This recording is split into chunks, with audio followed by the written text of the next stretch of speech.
네, 오늘 말씀은 시편 111편 보겠습니다. 시편 111편입니다.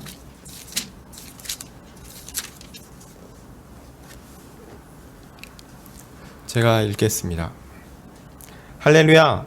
내가 정직한 자의 회와 공회 중에서 전심으로 여호와께 감사하리로다. 여호와의 행사가 크시니 이를 즐거워하는 자가 다 연구하는도다. 그 행사가 존귀하고 어미하며 그 의의가 영원히 있도다. 그 기이한 일을 사람으로 기억해 하셨으니 여호와는 은혜로우시고 자비하시도다.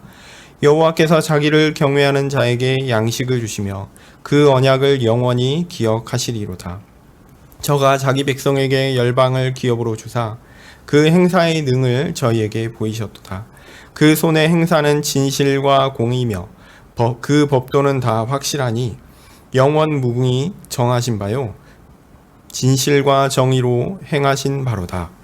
여호와께서 그 백성에게 구속을 베푸시며 그 언약을 영원히 세우셨으니 그 이름이 거룩하고 지존하시도다. 여호와를 경외함이 곧 지혜의 근본이라. 그 계명을 지키는 자는 다 좋은 지각이 있나니 여호와를 찬송함이 영원히 있으리로다. 아멘. 자,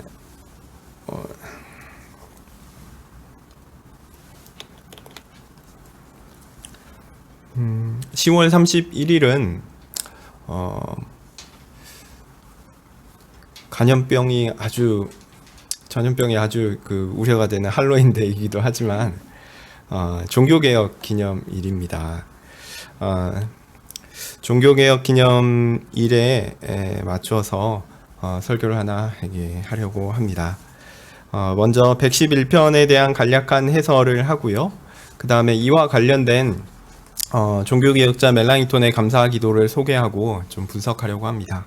그리고 이를 통해서 우리가 얻는 유익은 뭘까? 이런 생각을 좀 하려고 합니다. 좀 찬송도 제가 원래 3개를 하는데 2개만 한 이유는 좀 길어질지 몰라가지고 좀 시간을 땡기려고 했습니다. 자, 먼저 111편에 대해서 좀 볼 텐데요. 시편을 잘 보시면서 이 시편을 좀 분석하려고 합니다. 먼저 이 시편은 감사 시편입니다. 먼저 할렐루야 이렇게 나오니까 되지만 그 1절에 보면 끝에 감사하리로다 이렇게 나오죠. 원래는 이제 감사가 앞에 나온 거니까 감사 시편입니다. 감사의 대상은 누구냐면 여호와 하나님입니다. 그리고 감사의 주체는 누구냐? 정직한 자들, 즉 하나님의 백성 교회이죠. 그리고 첫 번째 감사의 내용으로 언급되는 것은 뭐냐면 하나님께서 어떤 분이신가라는 겁니다. 자, 2절에서 나오는데요. 2절에서 하나님께서 어떤 분인지를 고백합니다. 그는 큰 일을 행하시는 분입니다. 그 일을 통해서 사람들은 하나님을 발견하고 알 수 있습니다. 자, 4절을 보십시오. 4절에서 하나님께서 행하시는 기적을 이야기하죠. 사람들은 그 기적을 통해서 하나님을 기억할 수 있습니다. 자, 6절을 보겠습니다. 하나님은 문 나라에 기업을 주십니다. 이를 통해 사람들은 하나님을 경험할 수 있게 되죠. 그러니까 사람이 하나님을 알아가려면 이처럼 하나님께서 자신을 우리에게 드러내셔야 돼요. 하나님께서 일을 하셔야 되고 기적을 통해서 우리에게 기억하도록 하셔야 하고 하나님께서 우리에게 뭔가를 주심으로써 우리가 그것을 보고 하나님이 이렇게 일하시는구나. 그리고 하나님께서 그렇게 일하시는 것을 통해서 하나님이 어떠한 분이신지 우리는 알게 되는 것입니다. 그러므로 우리는 하나님께서 우리에게 행하시는 사역을 기억할 필요가 있고요. 그 사역을 통해서 하나님이 어떤 분이신지 또한 알아야 합니다. 이게 왜 가능하냐면 우리에게 적용해보면 우리가 어떤 일을 하면 그것은 무엇을 드러내냐면 우리가 어떤 존재인가를 드러내거든요. 근데 이거는 정확하게 하나님께서 우리에게 드러내시는 것에도 적용됩니다.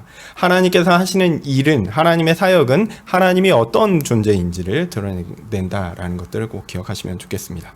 그러니까 하나님께서 어떤 일을 하실 때 그분의 어떠함이 드러난다라는 거죠. 실제로 우리가 하나님을 알아가는 방법은 그 방법밖에 없습니다. 다른 방법으로 우리가 하나님을 추론한다든지 다른 방법으로 안다? 안 됩니다. 왜냐? 사람은 자신의 경험에 의해서 그것들을 어떤 추론이나 이성적인 논리적인 결과로서 뭔가를 알아가는 거거든요. 그거 뭔가 기초가 있어야 되는데 그것은 우리가 가진 경험이나 뭐 그런 겁니다. 결국 하나님께서 우리에게 하나님에 대한 경험을 주셔야지 우리는 하나님을 알 수 있게 되는 것이죠. 네, 이렇게 드러난 하나님의 존재를 우리는 보통 어떻게 하냐면 속성 혹은 성품 이런 식으로 표현합니다. 3절에 나오는데요. 3절에서 하나님은 존귀하시며 엄위하시며 의로우신 분이다 라고 나옵니다. 그리고 5절에서는 그는 자기 백성에게 양식을 주시며 언약을 주시는 분이시다 이렇게 나오고요. 7절에서는 진실하시며 정의로우시며 확실하신 분이시다 이렇게 얘기하고요. 그리고 8절에는 정리를 합니다. 하나님께서 이렇게 일하시는 것은 그의 영원한 계획 가운데 실천하신 것이며 진실과 정의로 하신 것이다 이렇게 이야기합니다. 그러니까 하나님께서 자기 백성에게 행하신 모든 일은 하나님의 영원한 작정 가운데 이루어진 일이며 그의 성품에 따라 적절하게 이루어진 일이다 라는 것이죠. 9절은 이를 조금 다른 표현으로 합니다. 하나님께서 자기 백성에게 하신 일을 정리하면 자기 백성의 죄를 사하심으로 구원을 이루셨다라는 거죠. 그러니까 하나님께서 이루신 그 큰 일에 있어서 그 큰 일을 정리했을 때 가장 중요한 건 뭐다? 하나님께서 자기 백성을 죄에서 용서하시는 그런 일들, 죄를 사하시는 그 구원의 일이라는 거죠. 또한 그들의 하나님이 되시겠다는 약속이 있고요. 그 약속을 하나님은 영원히 지키십니다. 이를 통해서 하나님의 이름이 사람과는 달리 거룩하고 지존하신 것이 드러나게 될 것입니다. 이렇게 하나님의 사역을 통해 드러난 하나님의 존재와 속성을 찬양하고 감사합니다. 10절이 이제 결론인데요. 이제 이렇게 놀라우신 하나님을 경외하는 것이 사람이 행할 수 있는 가장 중요하고 본질적인 것임을 선언합니다. 하나님께서 알리신 것을 포기하고 관심을 갖지 않는 것은 매우 어리석은 것입니다. 그러므로 하나님께서 자기 백성에게 알리신 대로 하나님의 법을 따라 하나님의 말씀을 따라 살아가는 것이 우리에게 가장 마땅한 것이요 가장 지혜로운 것이죠. 교회가 행할 마땅한 것은 하나님을 찬양하는 것입니다. 이것이 우리에게 마땅한 것이요 가장 좋은 것입니다. 간략하게 시편 말씀을 정리해서 말씀드렸는데 간략하게 말씀드리면 시편 111편은 감사의 기도입니다. 하나님께서 우리에게 자신을 드러내셨습니다. 그리고 우리는 그 드러나신 하나님의 사역을 통해 역사를 통해 하나님의 속성을 알게 되고요. 또한 그 결과 하나님을 경외하고 섬기는 것이 마땅하다. 하나님의 말씀에 따르는 것이 마땅하다라고 고백하며 하나님을 높여야 합니다. 그렇게 111편은 시편 기자의 감사의 기도를 드러내고 있습니다. 그런데요, 한 가지 좀 생각해야 할 것은 단지 시편 기자가 이 111편의 이 내용을 통해서 하나님께 감사한다 라고 하는 내용을 그냥 해설하는 것으로 끝나면 사실 의미가 없습니다. 왜냐하면 이게 111편에서 이렇게 하나님께 감사할 때 하나님의 그 사역에 드러나는 것과 그 다음에 그것으로 인한 우리가 알게 되는 하나님의 속성과 그것으로 인한 우리가 마땅히 해야 될 것과 하나님 찬양, 이게 감사의 내용으로 하나로 이끌어지는 거거든요. 그래서 시편 기자가 이렇게 감사 기도를 할 때 우리는 어떤 유익을 얻을 수 있냐면 맞습니다. 그것도 있지만 동일하게 시편 기자가 행하는 것처럼, 시편 기자가 감사하는 것처럼 그런 방식으로 우리도 동일하게 이걸 발전시켜서 감사할 수 있게 되는 것이죠. 우리가 하나님께 감사 기도를 할 때 어떻게 기도하고 어떻게 감사할 수 있을까 우리가 의문이 들 수 있습니다. 우리는 기도를 그런 의미에서 배워야 합니다. 그러니까 시편 111편의 기도의 방식에 따라 우리가 하나님의 하신 일을 고백하고 그것을 통해 드러난 하나님의 성품을 찬양하며 우리의 구체적인 간구에 대한 하나님의 응답을 확신하며 기도하는 것, 이런 순서에 따라 기도하는 것은 매우 유익한 것이며 시편 1편이 주는 시편 1편이 하나의 예제로서 우리에게 교과서로서, 기도의 교과서로서 주어진 것이다 라고 이해할 수 있겠습니다. 성경의 교훈을 따르는 기도의 방식은 교회의 역사 가운데 훌륭한 목회자들과 신학자들 가운데 항상 있었던 방식입니다. 오늘 저는 종교개혁 기념일을 맞이해서 종교개혁자 멜랑이톤이 그럼 이 111편을 어떻게 활용해서 기도했는가에 대해서 좀 더 이야기를 해보고자 합니다. 제가 나누어 드렸는데 다 가지고 계시죠? 네. 시간이 이렇게 넉넉하지는 않지만 좀 읽어보도록 하겠습니다.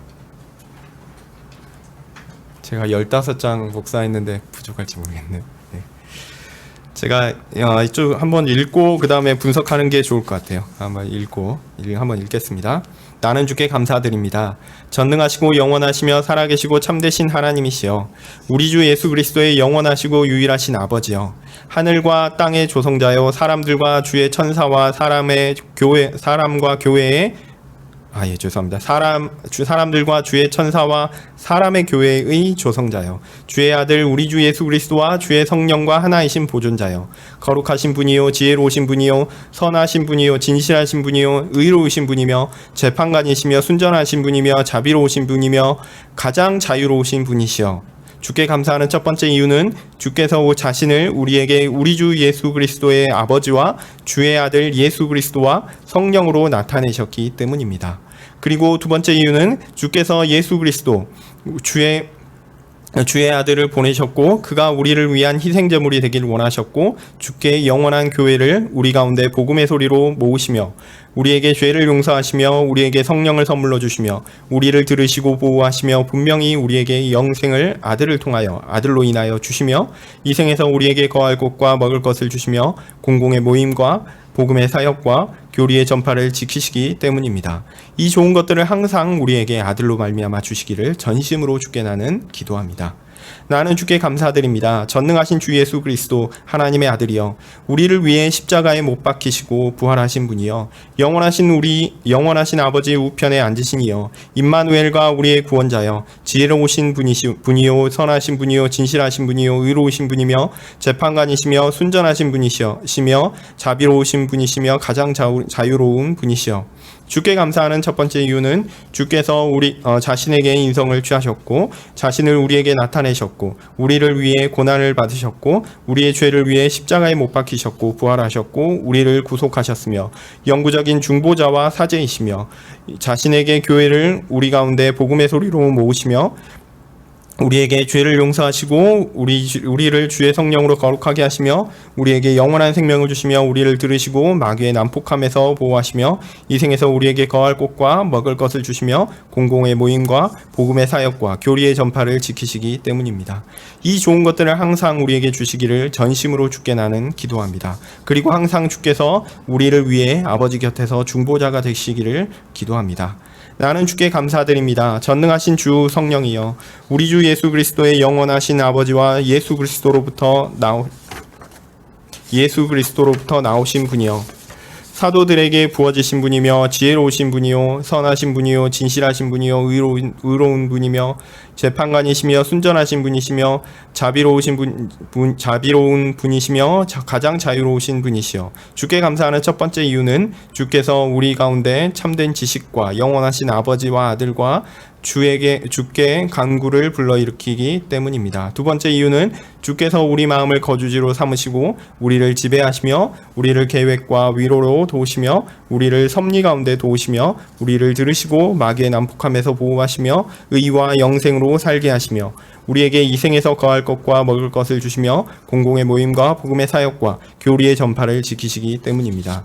이 좋은 것들을 항상 우리에게 우리 주 예수 그리스도로 말미암아 주시기를 전심으로 주께 나는 기도합니다. 아멘. 이것은 이제 멜라니톤 시편 주석 가운데 111편 주석에 나오는 삼위일체적 기도 부분이고요. 자, 이 기도문을 좀 분석해서 좀 보려고 합니다. 멜라니톤이 이렇게 기도한 것은 이제 111편의 그 예를 따라서 자신이 어떤 기도의 예로서 이게 보여준 겁니다. 멜라니톤이 이렇게 기도하는 것은요, 삼위일체 하나님께 드리는 기도의 형식으로 구성되어 있는데요. 그는 111편을 통해서 하나님께 어떻게 기도할 것인가에 대한 교훈을 배웠고 그 배운 것들을 하나의 예제로서 이렇게 제시했습니다. 그 기초하에서 여호와 하나님, 즉 자기 백성을 구원하신 삼위일체 하나님께 기도하고 있습니다. 시편의 의미를 좀 더 깊게 자신에게 적용한 것이다 라고 할 것입니다. 먼저 성부 하나님, 기도의 대상인 성부 하나님에 대해서 말씀드리면, 기도에 드러나는 성부 하나님에 대한 묘사를 보면요, 성부 하나님은 전능하신 분입니다. 자, 보통 전능이라는 용어는 하나님을 드러내는 일종의 전문 용어입니다. 그러니까 전능하다라고 하면 이분은 하나님이시구나라는 거죠. 그래서 먼저 삼위일체 그리고 이어서 삼위일체 관계에서 그 성부는 어떤 분이시냐? 성자 예수님의 아버지다. 그리고 피조물과 관계에서 그의 주된 사역을 고백하는데요. 성부 하나님은 만물과 관련해서는 천지의 창조자요. 또한 교회와 관련하여서는 교회를 조성하신 분이시다라고 합니다. 그러니까 일반적인 관계로는 만물과는 보편적인 관계를 맺으시고 특수한 관계로는 교회와 관계를 맺으십니다. 그러니까 하나님은 교회와 이중적인 관계를 가지고 있다라고 할 수 있습니다.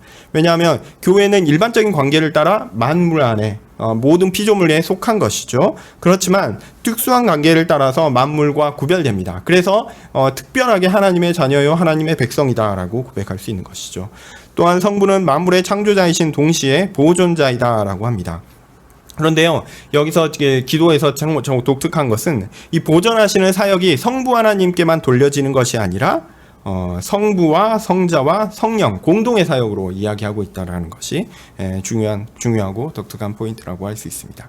성부 하나님은 만물, 그 중에 특별히 교회와 관계하시는 분으로서 성령, 그리고 성령과 함께 만물을, 그리고 특별히 교회를 보존하시는 분이시다. 그래서 만물 가운데 교회가 특별하고 그 특별한 교회를 성부 하나님께서 조성하셨고 보호하신다라는 포인트에 강조점이 있다라고 할 수 있겠습니다.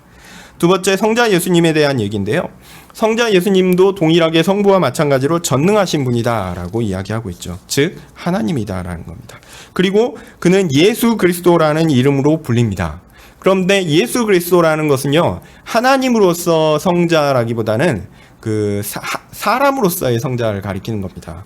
그래서 예수라는 이름 자체도 사람이 갖는 이름이고요. 그리스도도 신적 존재가 그리스도가 아니라 인간이 그리스도입니다.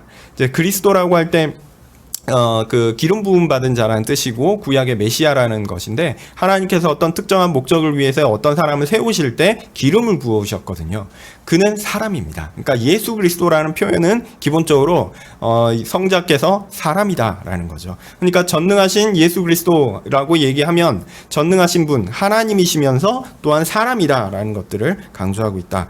신인이심을 이야기한다라고 할 수 있습니다. 자, 성자는 삼위일체 관계에서는 성부 하나님과의 관계에서 아들입니다. 그는 죽음과 부활, 즉 낮아지심과 높아지심, 그러니까 이거를 비하와 승기 이렇게 신학적 용어로 표현하기도 하는데, 제가 볼 때 우리말로도 표현해도 좋습니다. 낮아지심과 높아지심, 이 복음의 사역을 행하신 우리의 구원자이십니다. 제가 이걸 복음의 사역이라고 요약을 했는데, 왜냐하면 낮아지심의 극치는 십자가, 우리의 죄를 위하여 죽으신 십자가고, 그 다음에 높아지심은 이제 부활로서 이게 묘사가 되거든요. 이 모든 사역은 우리의 낮아지시고 높아지심으로 인해서 우리 발생한 복음에 대한 것이기 때문에 복음 사역이라고 이야기해도 됩니다. 어쨌든 그리고 여기서 이게 성자에 대해서 특별한 표현은 뭐냐면, 거의 모든 표현에서 표현되는 게 우리라는 표현이 들어가 있어요. 우리 주라고 표현되는 것이 많습니다. 성자는 하나님과 사람으로서 자신의 복음의 사역을 통해서 우리를 구원하신, 아주 우리와 특별하게, 교회와 특별하게 관계하신 구원자이십니다. 그리고 성령 하나님에 대한 내용들을 보시면 좋겠는데요. 제가 단락이 나눠져 있으니까 이렇게 보십시오. 자, 성령 하나님은 성부와 성자와 마찬가지로 전능하신 분입니다. 즉 하나님이십니다. 그렇게 믿으시는 분이 여기는 계시지 않으리라 확신하지만, 성령을 어떤 하등한 존재나 어떤 능력으로 생각하는 일들이 요즘에 많습니다. 결코 그렇지 않습니다. 성령님은 하나님이십니다. 성령님은 삼위일체 관계에서 성부와 성자로부터 나오시는 분입니다. 여기에서 성부는 성자의 아버지로, 성자는 신인, 그러니까 하나님이요 사람이신 분으로 묘사되고 있죠. 하나님은 존재 양식을 사람에게 드러내실 때, 하나님께서 존재 양식을 우리 사람에게 드러내실 때, 우리는 우리를 구원하시는 하나님의 사역과 동떨어진 채 삼위일체의 하나님을 알지 못한다라는 의미를 내포합니다. 무슨 말인고 하면, 우리가 삼위일체 하나님을 알잖아요. 근데 그 삼위일체 하나님이 우리에게 드러나시는 방식은 실제로 우리의 구원과 아주 밀접하게 연관이 되어 있어요. 아까 말씀드렸듯이 우리는 하나님이 우리에게 알려주신 만큼 아는 거고 알려주신 방법대로 아는 거거든요. 근데 그 알려주신 것은 무엇과 긴밀하게 연관이 되었냐면 우리의 구원과 긴밀하게 연관이 되어 있다는 겁니다. 그래서 삼위일체 하나님에 대해서 이렇게 드러내는 양식도 우리의 구원과 긴밀하게 연관되어 있다는 것을 꼭 기억하셨으면 좋겠습니다. 성령은 교회와 관계에서는 사도들에게 부어졌다라고 고백하고 있습니다. 그리고 이것이 의미하는 것은 뭐냐면 사도들로 대표되는 교회에 부어졌다라는 거거든요. 그러니까 성령께서는 누구에게도 부어지십니까? 교회에, 우리에게도 부어지심을 내포합니다. 또한 부어지셔서 사도들과 함께 하셨듯이 우리 모든 성도들과 함께 하신다라고 또한 생각할 수 있습니다. 자, 삼위일체 하나님의 속성에 대해서 멜랑이톤의 기도는 그 삼위일체 하나님의 호칭을 통해서 이렇게 고백하고 있는데요. 특히 성부, 성자, 성령께 기도하면서 공통적으로 고백하는 속성들이 있습니다. 그것은 뭐냐면 지혜, 선, 진실, 의, 재판관, 순전, 자비, 최고의 자유, 이런 속성들을 이야기합니다. 이 속성들은 전적으로 하나님께 속한 전능과 달리 사람이 경험하고 인지하면서 어느 정도 소유할 수 있는 그런 것이죠. 물론 질적으로 하나님의 속성은 사람과 다른 것입니다. 그렇지만 하나님께서 사람의 경험과 지식과 탐구를 통해서 하나님을 알고 따르며 또한 하나님과 교제할 수 있도록 자신을 드러내셨다는 것을 전제하고 하나님께서 어느 정도 이 부분을 우리에게 보여주셨다라고 할 수 있습니다. 그런 면에서 보면요, 전능은 이제 그 비공유적 속성에 대한 얘기고, 그 다음에 다음에 쭉 나오는 공통적인 속성들, 아까 지혜선부터 해가지고 쭉 나오는 그런 속성들은 이제 공유적 속성이다라고 이야기할 수 있겠습니다. 그런데 이제 제일 마지막에 있는 흥미로운 성품은요, 자유인데요. 최고의 자유라고 제가 번역을 했는데, 이게 그 기도문에 보면 그 최상급으로 표현되어 있습니다. 그래서 제가 최고의 자유라고 했는데, 하나님의 속성 중에 자유가 우리에게도 있거든요. 근데 그 자유 중에 하나님의 하나님의 자유로운 속성을 이야기할 때는 그냥 자유라고 얘기하지 않고 최고의 자유라고 표현함으로써 하나님만이 가지고 계신 그 자유를 이야기하는 것입니다. 그래서 시작할 때 전능과 속성에 대한 부분에서 시작할 때 전능과 그 다음 끝에서의 그 최고의 자유로서 하나님의 성품을 일종의 둘러싸고 있는 형식으로 멜랑이톤이 작성하고 있는 것을 우리는 볼 수 있습니다. 네, 이렇게 하나님은 교회가 자신의 속성을 알 뿐 아니라 함께 공유하기를 원하신다라는 점에서 이 공유적인 속성을 드러내고요. 이러한 공유적인 속성은 교회 구성원들이 가져야 할 또 속성의 또 목표를 제시한다라고 그런 실천적인 목적도 이야기할 수 있겠습니다. 이렇게 해서 하나님의 속성에 대한 분석들을 좀 했고요. 그러면 구체적으로 그러면 기도 감사하는 내용은 뭐냐? 그렇게 하나님이 자신의 일을 통해서 하나님이 어떤 분이신가를 드러내셨는데 그 일을 통해서 우리가 경험하고 나서 우리가 감사하는 내용은 뭐냐라는 겁니다. 성부 하나님께 드리는 기도에서 감사의 이유가 이제 두 가지 등장합니다. 첫 번째로 하나님께서 자신을 삼위일체, 즉 성부와 성자와 성령으로 계시하셨다는 것이고요. 둘째로 아들을 통해 구원하셨고 성령을 통해 영원한 생명을 주시며 이 생에서 보호하신다라는 겁니다. 성부 하나님에 대한 감사의 이유는 조금 포괄적으로 진술되고 있습니다. 하나님께서 삼위일체시고 각 위격들이 교회와 어떤 관계를 맺고 있는가를 드러내시고 그 사역들이 교회에 어떤 효과를 주고 있는가에 대한 내용이 감사의 이유입니다.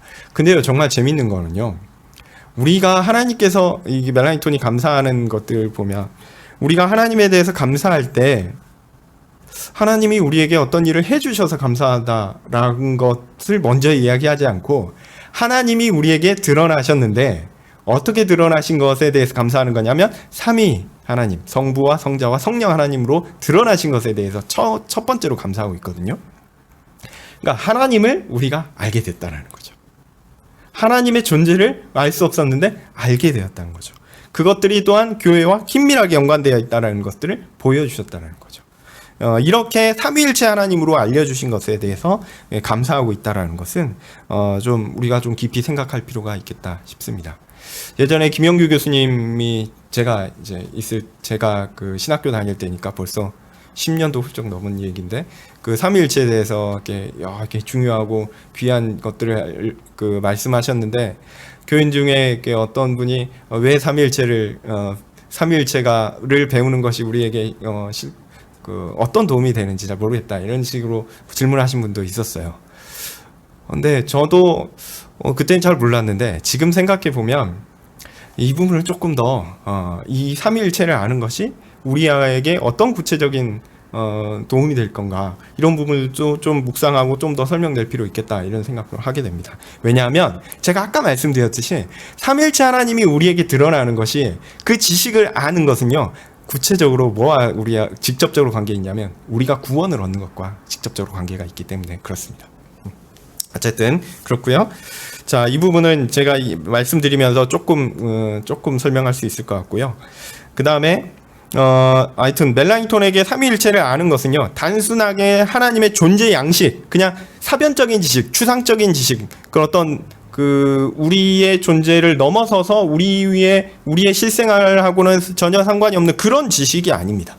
하나님께서 교회와 관계하시는 방식, 하나님께서 우리를 구원하시고 우리를 보호하시며 지키시는 그 방식과 긴밀하게 연관된 아주 실제적인 지식이었다라고 멜랑톤은 생각하고 있었고요. 실제로 그렇습니다.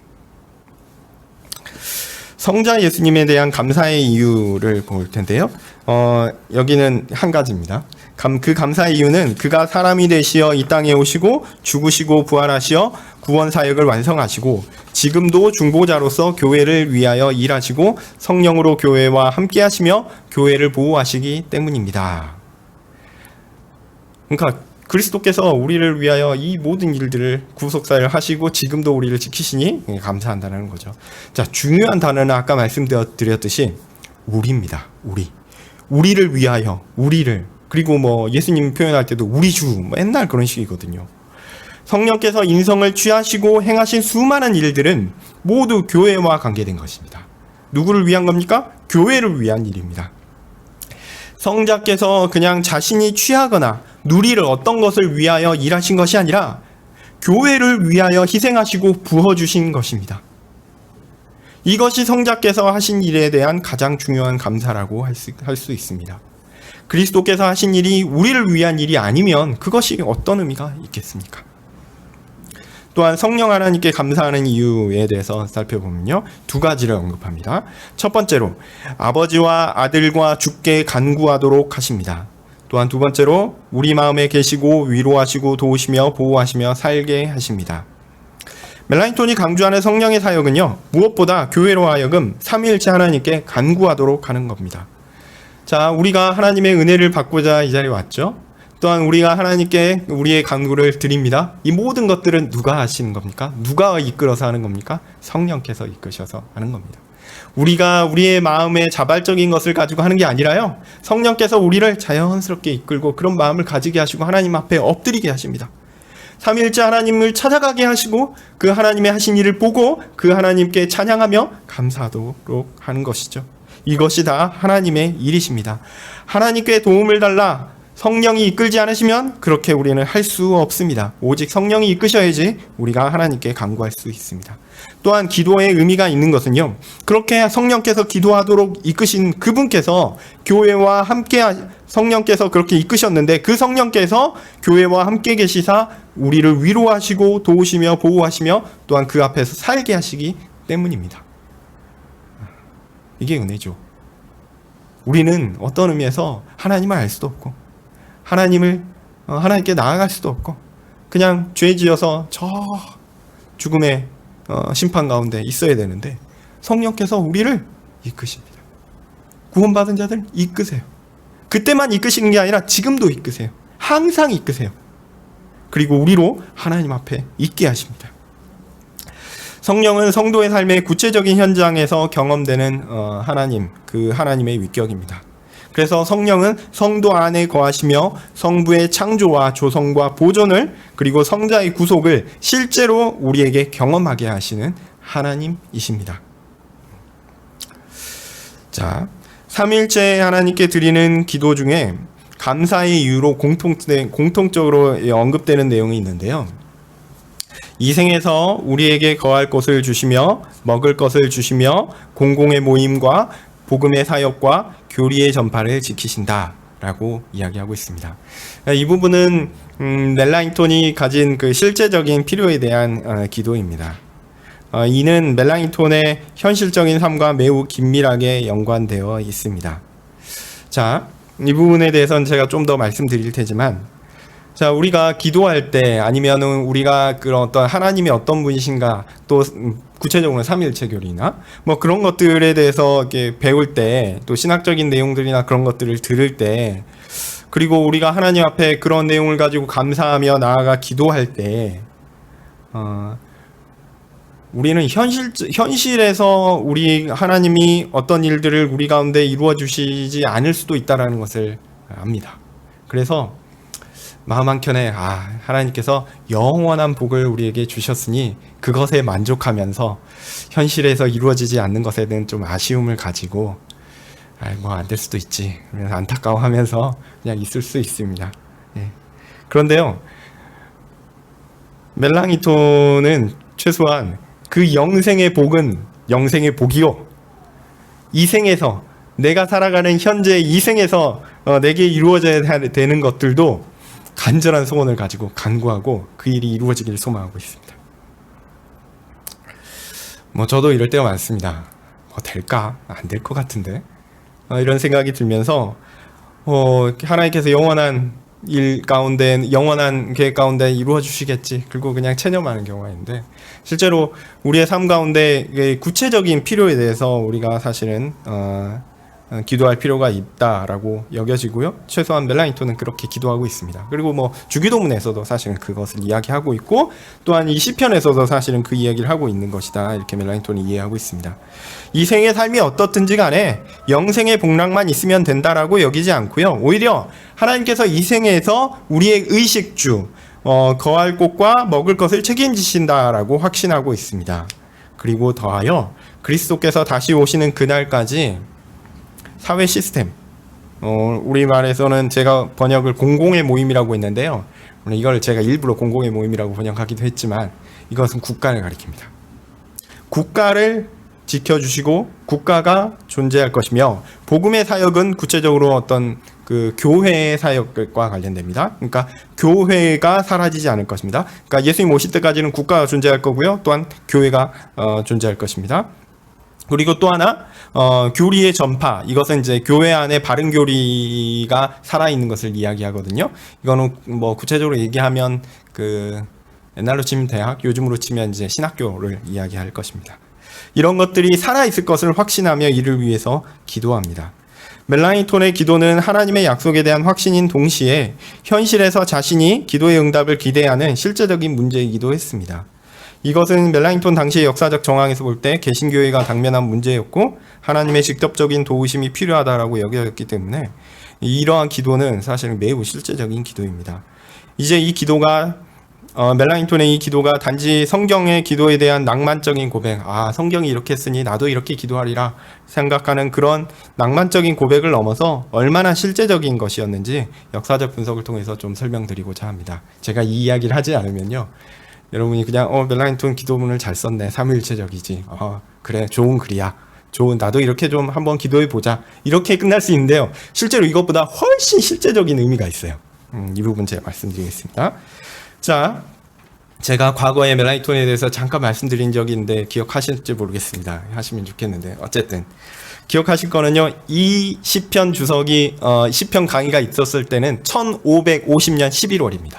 1550년 11월, 거의 500년 전 얘기인데요, 멜랑이톤은 1550년 겨울학기 비텐베르크 대학에서 시편 110편을 시작으로 시편의 연속 강의를 시작하였습니다. 멜랑이톤은 정치적으로 신학적으로 매우 큰 위기 가운데 있었습니다. 이때가 어떤 시기냐면요, 슈말칼텐 전쟁이 1546년에서 1547년 사이에 있었습니다. 이 슈말칼텐 전쟁은 뭐냐면 종교개혁 시대에 개신교와 카톨릭의 전쟁이었습니다. 첫 번째 전쟁이었어요. 그 전에는 이제 전쟁의 분위기가 무르익었지만 어찌하든지 간에 전쟁을 막아보고자 이게 노력하는 여러 사람들로 인해서 또 여러 가지 역사적인 정황에 의해서 전쟁이 되지 않다가 또 멜랑톤도 이 전쟁을 막기 위해서 굉장히 큰 노력을 많이 했습니다. 그런데 1546년 2월에 루터가 죽었어요. 죽고 나서 그해 6월에 카톨릭과 개신교의 전쟁이 발발했습니다. 그 전쟁 이름이 뭐냐면 슈말칼텐 전쟁입니다.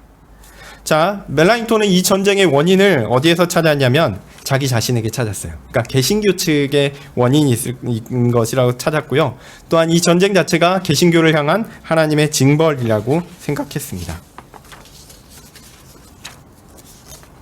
그러나 한편으로 황제를 중심으로 한 카톨릭과 이 개신교 진영, 개신교 영주들과의 이 전쟁을 하나님과 마귀의 전쟁이라고 여겼습니다.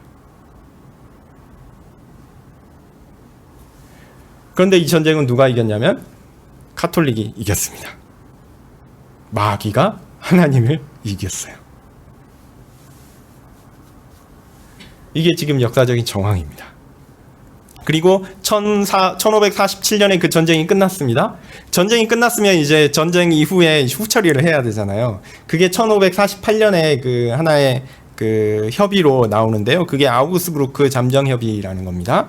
이게 어떤 거냐면 개신교 지역에서는 개신교 예배를 다 닫습니다. 그리고 카톨릭 예배가 없어졌던 데는 카톨릭 예배를 다시 회복합니다. 개신교 진영에만 해당되는 그 특별법이었어요. 그래서 개신교 예배를 폐하고 카톨릭을 회복하는 일들을 해야 했습니다. 이 일로 인해서 개신교회는 정말 큰 위기에 놓이게 됐습니다. 실제로 황제의 군대가 가까이 있었던 그 독일 남부의 많은 그 개신교 도시들이, 자치 도시들이 개신교회가 없어져 버리고요. 그다음에 카톨릭이 다시 등장해서 완전히 없어져 버렸어요. 예를 들면 콘스탄츠 같은 경우는 제가 가봤는데 그 독일 남부에 있는 보덴즈 옆에 있는 좋은 도시거든요. 근데 그게 이게 옛날에 우리 개혁파, 그러니까 우리가 하는 그 장로교 전통하고 그 있는 개혁파가 사실 있었던 곳이거든요. 근데 지금 카톨릭밖에 없는 거예요. 왜 그럴까 이게 생각했는데 잘 몰랐는데 나중에 알고 보니까 이 슈말칼텐 전쟁으로 인해서 이 아우구스부르크 잠정협의를 통해서 개신교가 완전히 쫓겨나고 그곳에 이제 카톨릭이 회복된 겁니다. 그 이후로 개신교가 발을 못 붙였어요. 지금까지도요. 1548년에 전쟁 패배로 인한 그 아우구스부르크 잠정 협의로 인해서 개신교회가 없어질 위기에 처한 것입니다. 황제의 군대가 가까이 있었던 지역은요, 실제로 그런 일들이 발생했어요. 심지어 비텐베르크 같은 경우는 비텐베르크의 영주가 이게 작센의 선제우였는데 작센의 선제우가 개신교의 최고 지도자였거든요. 근데 이 사람이 황제랑 전쟁을 해서 졌어요. 그래서 포로로 사로잡히게 됩니다. 그래서 이 사람은 자신의 선제우 위를 빼앗기게 돼요. 그리고 비텐베르크의 주인이 바뀌어버려요. 아예. 그래서 그 비텐베르크의 주인이 바뀌는데요. 이 주인이 그 당시에 대학은 누구의 소유냐면 영주의 소유입니다. 그러니까 그 비텐베르크의 주인이 비텐베르크 대학의 소유주입니다. 그런데요, 새롭게 비텐베르크의 소유주가 된 모리츠라는 사람은 이미 라입지히의 대학을 가지고 있었어요. 라입지히 대학은 굉장히 역사적으로 오래된 그 훌륭한 대학입니다. 근데 이 비텐베르크 대학은 신생대학이었거든요. 생긴 지가 이 당시로 치면은 50년이 안 됐어요.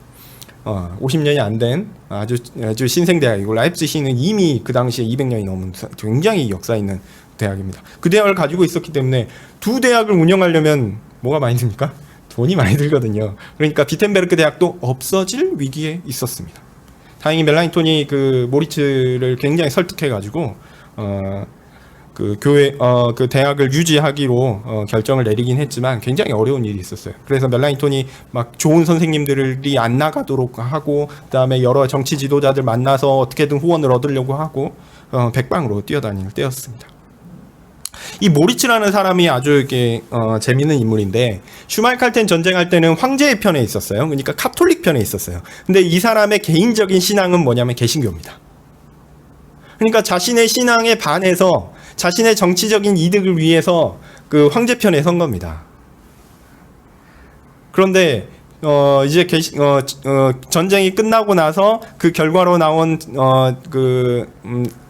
결과로 나온 정책은 뭐냐면 개신교 진영에만 적용되는데 개신교를 없애고 카톨릭으로 다시 회복하는 거였거든요. 근데 자신이 개신교도잖아요, 모리츠가. 그러니까 자신의 지역에 이거를 적용하는 일에 굉장히 망설이는 거예요. 이거 미루고 막 합니다. 이것 때문에 문제가 있었어요. 그 갈등이 많이 있었고 어려움들이 있었습니다. 이것도 뭐 복잡한 이야기가 있지만 어쨌든 모리츠는 이 가운데 비텐베르크와 라입지히의 신학자들에게, 개신교 신학자들에게 어떻게 좀 이 정책들을 정책들을 적용하지 않고 새로운 대안이 없을까 한번 고민해 보시오라고 이야기합니다. 그래서 그 멜랑이톤을 중심으로 한 신학자들이 막 고민을 합니다. 어떻게든 이 전쟁에서 승리한 사람들, 카톨릭 진영들을 어느 정도 만족시키면서 개신교의 정통 신학들을 좀 지킬 수 있는 방법은 없을까라고 고민하면서 하나의 제안을 내밉니다. 근데 모리츠가 볼 때 이게 좀 그래요. 그래서 그냥 그걸 폐기해요. 폐기합니다. 폐기하고 나서 모리츠는 이후에 이제 그러면 군사적인 방법을 통해서 해결해야겠다라고 얘기해서 이것도 사실은 굉장히 재밌는 얘기지만 시간이 없어서 다음에 기회가 되면 이 이야기도 하겠습니다.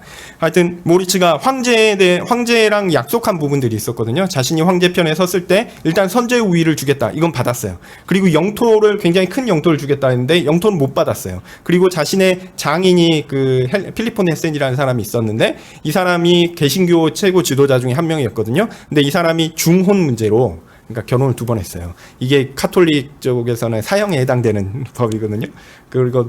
그래서 제국법을 어겼기 때문에 이 사람이 황제의 감옥에 투옥돼 있었습니다. 그러니까 자신의 장인이 그렇게 있으니까 좀 장인을 풀어달라 했는데 풀어주라고 했는데 안 풀어줬어요, 황제가. 그래서 모리츠가 이거 종교 정책도 따르기 싫고, 그 다음 여러 가지 황제에 대한 불만도 있고, 근데 신학자들이 내온 제안들은 마음에 안 들고, 결국 군사적인 해결을 해야겠다라고 해서 프랑스와, 그 당시에 카톨릭 쪽이었던 프랑스와도 동맹을 맺고, 그 다음에 스말칼텐 전쟁할 때 황제편에 있었던 카톨릭 쪽 영주들한테 가가지고 비밀 협상하고 해서 황제를 고립시킵니다. 그리고 전쟁을 일으킵니다. 1552년에 제우 전쟁이 그렇게 일어나는데요. 그 전쟁에서 모리츠가 이깁니다. 그래서 황제가 적용하려고 했던 그 1548년에 아우구스부르크 잠정 협의가, 그 종교 정책이 폐지되게 됩니다. 이것이 이제 파사우 조약이라는 것인데요. 어쨌든 이런 역사적인 사건을 통해서 이제 종교 문제가 이제 해결되는 거죠. 근데 그 와중에 1550년은 그 1552년 전입니다. 어떻게 될지 몰랐어요. 멜랑이톤은요, 처음에 개신교와 카톨릭이 전쟁할 때도 반대했고요. 그때는 물론 황제가 카톨릭군을 이끌고 전쟁을 일으킨 거지만, 그리고 모리츠가 1552년에 제우 전쟁을 일으키려고 할 때도 멜랑이톤은 전쟁하지 마십시오 반대했던 사람입니다. 어쨌든 이 사람은 무조건 전쟁은 반대했던 사람인데, 그 전에 하여튼 1550년 이 시편 주석을 쓸 때는, 시편 주석을 강의할 때는요, 이때는 전쟁 한가운데 있었고, 그리고 신학적으로 봤을 때도, 정치적으로 봤을 때 개신교가 없어질지 모르는 그런 아주 절대절명의 위기에 있었던 상황입니다. 그리고 아까 제가 폐기되었다라는 제안, 멜랑이톤을 중심으로 한 그 신학자들이 만들었던 제안들이 있다 그랬죠.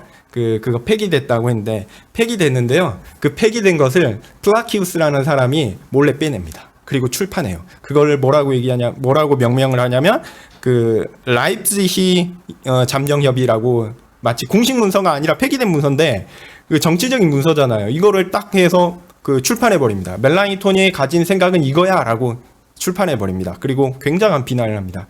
말씀드렸듯이 맨 처음에 고민했던 건 뭐냐면, 어떻게 하면 카톨릭 사람들도 좀 만족하면서 개신교 신앙을 지킬 것인가. 근데 정통 개신교 라인에서 볼 때 그런 접근은 뭐냐면 변절한 거거든요. 그런 접근은 개신교 신앙을 버린 거다라고 보이거든요. 중요하지 않은 것은 버리고 중요한 것은 붙든다라는 그런 거였는데, 그게 아니라 무슨 소리냐, 우리의 신앙까지 버린 사람이 바로 멜랑이톤이다, 이렇게 비난하기 시작합니다. 이래서 생긴 논쟁이 뭐냐면 아디아포라 논쟁이었어요. 이게 극렬하게 타올랐던 게 언제냐면 1550년 중후반입니다. 그러니까 멜랑이톤이 정치적으로 봤을 때도요, 개신교가 없어질지 모르는 그런 상황 가운데 있었습니다. 그리고 신학적으로도 이 플라키우스가 얼마나 극렬하게 자신을 반대했던지. 플라키우스는 멜라니톤이 굉장히 아끼던 제자였어요. 자기가 가르친 제자였어요. 자기가 추천서를 써가지고 보내줬는데 그 라입짓이랑 그 막데부르크랑 뭐 쪽 갔는데 자기 추천서를 들고 갔는데 그 들고 간 곳에서 멜라니톤을 반대하며 일어난 사람입니다. 멜라니톤은 웬만하면 대응하지 않으려 했어요. 자신이 정말 사랑하는 제자 중에 한 명이었기 때문에. 하여튼 멜라니톤이 이 일로 인해서 굉장히 큰 상처를 입었을 때입니다. 멜라니톤이 111편을 강의하던 1550년 11월의 정치신학적 배경은 매우 역동적이고 어떻게 진행될지 모르는 극적인 시기였습니다. 정치적으로는 개신교가 사멸될 수 있는 그런 위기 가운데 있었고요. 그리고 개신교를 지지하는 정치 지도자들도 이 위기 가운데 있어서 심지어는 남부에 있는 자치도시들은 정권이 바뀌기도 하는 그런 상황이었거든요. 또한 바른 교리를 주장하는 사회 시스템, 곧 개신교 국가가 없어질 위기에 놓였던 것이죠. 또한 바른 신앙을 추구하려는 가운데 내부에서 개신교 내부에서 멜라니톤을 반대하는 강력한 세력들이 일어나서 교회를 분열시키기 일보 직전이었습니다. 또한 셋째, 학문과 경건의 가장 큰 지지가 되고 지지가 되는 대학도 존폐 위기 가운데 멜라니톤이 방방곳곳으로 비텐베르크 대학을 유지하기 위해서 노력했고 그 일이 성공되었지만 이 시기 자체는 굉장히 위태로운 시기였습니다. 한 치 앞도 볼 수 없던 그런 급박한 시기였습니다. 국가와 교회와 교육의 위기 시간에 멜라니톤은 시편을 읽고 있었던 것이죠. 멜라니톤은 이러한 자신의 역사적 현실 가운데 시편을 읽었고 하나님의 뜻을 보았고 또 시편의 예를 따라 기도했습니다. 우리를 섭리 가운데 도우시며 우리를 들으시며 마귀의 난폭함에서 보호하시며 의와 영생으로 살게 하시며 우리에게 이 생에서 거할 곳과 먹을 것을 주시며 공공의 모임과 복음의 사역과 교리의 전파를 지키소서. 이거는요 그냥 좋은 말, 그냥 일상에서 느껴지는 그런 거, 그게 아니고 정말 멜라니톤에게는 가장 실제적인 문제였던 것이죠.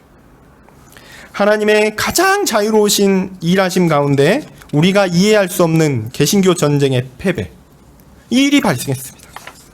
이는 분명 하나님의 섭리죠.